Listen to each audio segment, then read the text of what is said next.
नमस्कार दोस्तों, स्वागत है आपका अपने YouTube चैनल बागवानी में। मैं हूं आपका दोस्त श्री किशन हेरवार। किसान भाइयों, ये ब्रोकली का पार्ट 2 है। अगर आपने अभी तक ब्रोकली का पार्ट 1 नहीं देखा है तो आप हमारे चैनल पर जाकर ब्रोकली का पार्ट 1 देख सकते हैं और मैंने डिस्क्रिप्शन में ब्रोकली पार्ट 1 की लिंक दे दी है। अगर आप देखना चाहते हैं तो आई बटन पर भी क्लिक कर ब्रोकली का पार्ट 1 देख सकते हैं। ब्रोकली के पार्ट 1 में हम चर्चा कर चुके हैं कि ब्रोकली की खेती किन किन राज्यों में की जाती है, ब्रोकली के लिए कौन सी जलवायु और मिट्टी की ज़रूरत होती है, ब्रोकली की कौन कौन सी उन्नतशील किस्में हैं और खेत की तैयारी किस प्रकार से की जाती है। इस पार्ट 2 में हम जानेंगे कि ब्रोकली की नर्सरी तैयार कैसे की जाती है, पौधे से पौधे की दूरी कितनी रखी जाती है, 1 एकड़ के लिए कितने बीज की आवश्यकता होती है, किस तरह से हमें खाद और फर्टिलाइजर्स को देना है, कौन कौन से समय पर देना है, खरपतवार का नियंत्रण किस तरह से करना है, जल का प्रबंधन किस तरह से करना है और साथ ही साथ जानेंगे कि 1 एकड़ एरिया से हम गोभी का कितना उत्पादन ले सकते हैं। तो चलिए शुरू करते हैं। अब बात करते हैं कि ब्रोकली की नर्सरी के लिए आपको नर्सरी किस प्रकार से तैयार करना है। तो उसके लिए सबसे पहले आपको 3 मीटर लंबा, 1.2 मीटर चौड़ा और 15 सेंटीमीटर ऊंचा बेड तैयार करना है।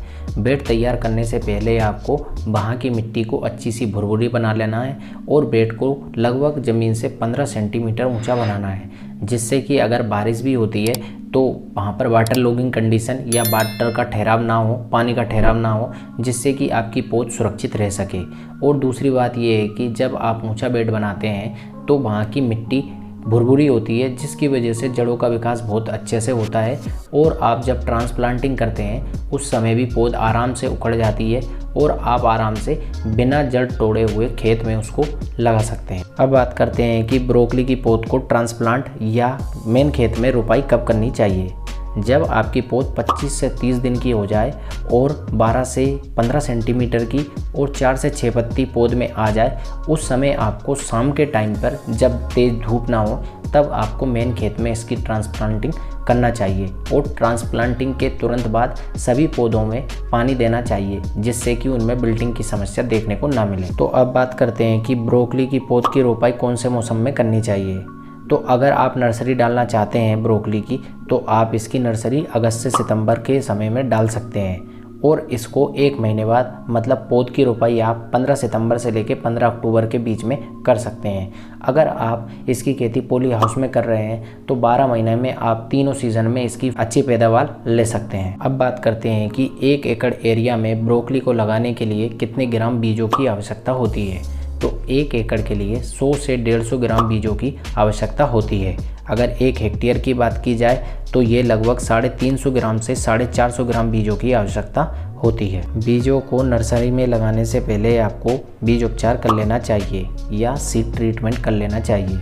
मैं आपको 3-4 दवाइयों के नाम बता रहा हूँ, उनसे आप बीज उपचार कर सकते हैं, जैसे कि थीरम है, कैप्टान है, कार्बनडाजिम है और कॉपर ऑक्सीक्लोराइड है।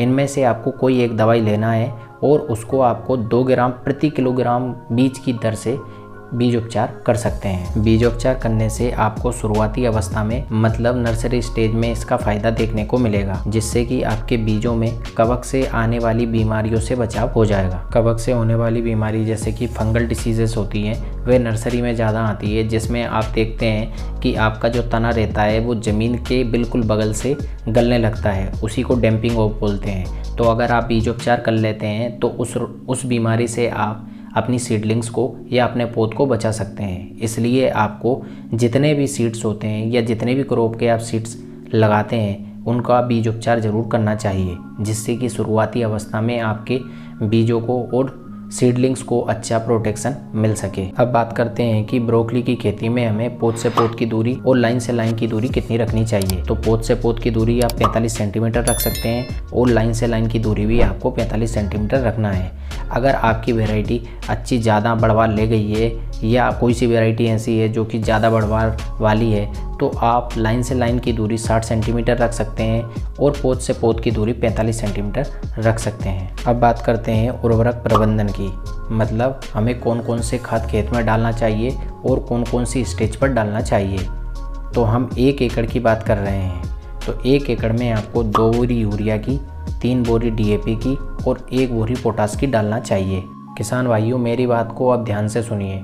जो आपके खाद हैं इनको आपको कौन से समय पर देना चाहिए और कितनी मात्रा में देना चाहिए, इस बात का आपको विशेष रूप से ध्यान रखना चाहिए। खेत की लास्ट जुताई करते समय या खेत को लास्ट में तैयार करते समय आपको 3 बोरी DAP की पूरी डाल देनी है, 1 बोरी पोटास की डाल देनी है और 2 बोरी यूरिया में से आपको 1 बोरी यूरिया की भी खेत में मिला देनी है। और बचे हुए 1 बोरी यूरिया खाद को आपको 2 भागों में बांटकर बाद में देना है। बचे हुए यूरिया को आपको 2 बराबर भागों में बांट लेना है और 2 बार में खेत में देना है। पहला आपको पौध रोपाई के 30 से 35 दिन बाद देना है और दूसरा बचा हुआ भाग को आपको ब्रोकली में फूल खिलने से पहले देना चाहिए। अब बात करते हैं खरपतवार नियंत्रण की।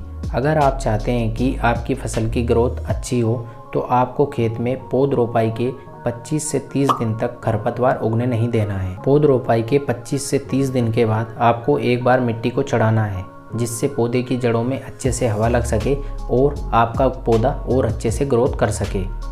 खरपतवार रोकने के लिए आप पेंडामिथिलिन 30 EC 800 ml प्रति एकड़ की दर से पौध रोपाई के 2 दिन पहले खेत में डाल सकते हैं। लेकिन एक बात का ध्यान रखें, खेत में नमी होने पर ही इस दवाई को खेत में डालें। ये दवाई आपके खेत में 15 से 20 दिन तक खरपतवार को नहीं उगने देती है, जब तक आपका पौधा अच्छी ग्रोथ कर लेता है। जो किसान शुरुआत के 20 से 25 दिन तक खरपतवार नहीं उगने देता है, निश्चित तौर पर वह फसल से अच्छा उत्पादन लेता है, क्योंकि खरपतवार आपकी फसल की शुरुआती 20 से 30 दिन की अवस्था में सबसे ज़्यादा नुकसान पहुंचाती है। अगर इस समय खरपतवार ना निकाली जाए तो लगभग 30 से 40% उत्पादन में कमी देखने को मिल सकती है। अब बात करते हैं जल प्रबंधन की। इस फसल को फूल गोभी से ज़्यादा पानी की ज़रूरत होती है, इसलिए इस क्रॉप के लिए मिट्टी में नमी का होना अति आवश्यक माना जाता है।